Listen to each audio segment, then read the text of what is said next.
Bref, il y a 5 mois, on entre dans la salle de classe et on voit que notre prof s'est transformé en femme. Ah non, en fait, il était juste derrière. Elle, c'est Sophia Sulis, astronome au LAM, et c'est notre parraine en option astro. Cette année, on participe au projet Exoclock.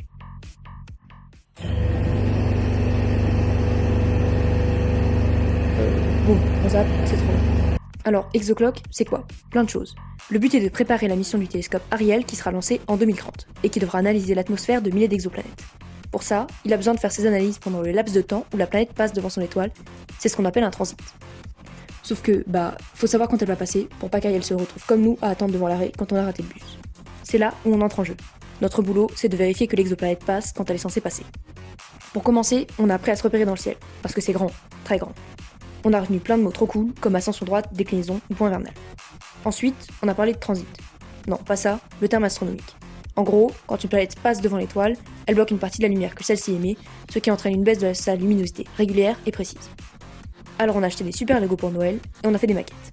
On les a mis au test pour vérifier si on pouvait obtenir de belles courbes de transit. Le groupe 1 a proposé cette maquette, ça n'a pas marché. Le groupe 2 a proposé cette maquette, ça n'a pas marché. Le groupe 3 a proposé cette maquette, et... non, ça n'a pas marché. Bon là, on avait un problème, alors on a tout vérifié et on s'est rendu compte que ce problème, c'était les reflets.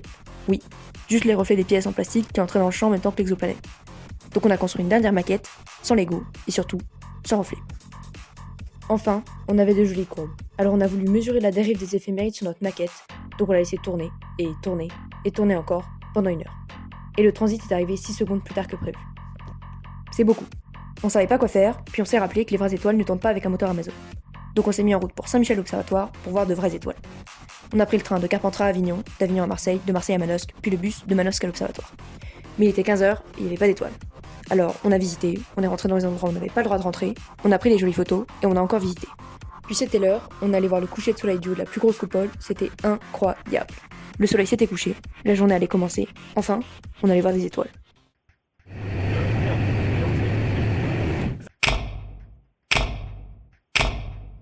Lui, c'est le T120, un télescope avec un miroir primaire de 120 cm de diamètre construit dans les années 30.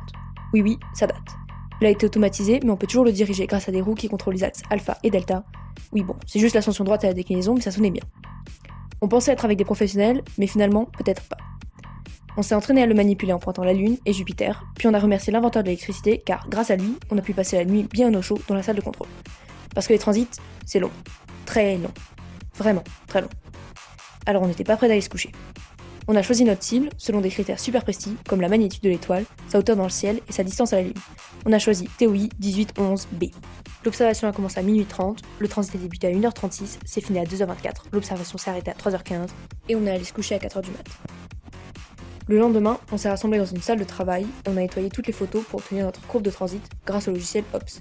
Sophia nous a guidés tout au long du processus et après 2 heures de travail acharné, on a obtenu ça. L'exoplanète TOI 1811b est passée devant son étoile 11 minutes plus tard que prévu. On a soumis nos résultats à Exoclock et on a vu notre nom apparaître sur la liste des opérations qui répertorie tous les suivis de transit faits sur cette exoplanète depuis qu'elle a été découverte. En gros, on est rentré dans l'histoire. Bon, avec les 22 autres personnes avant nous, mais quand même. On était trop contents, alors on a décidé de recommencer. On a mangé de la nourriture gastronomique, on a enfilé nos plus beaux habits et on a passé une nuit de folie.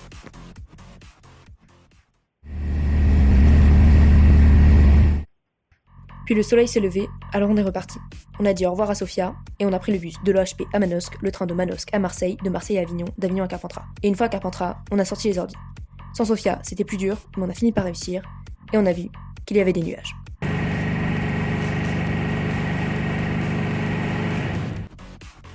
Bref, on a fait du babysitting d'exoplanète.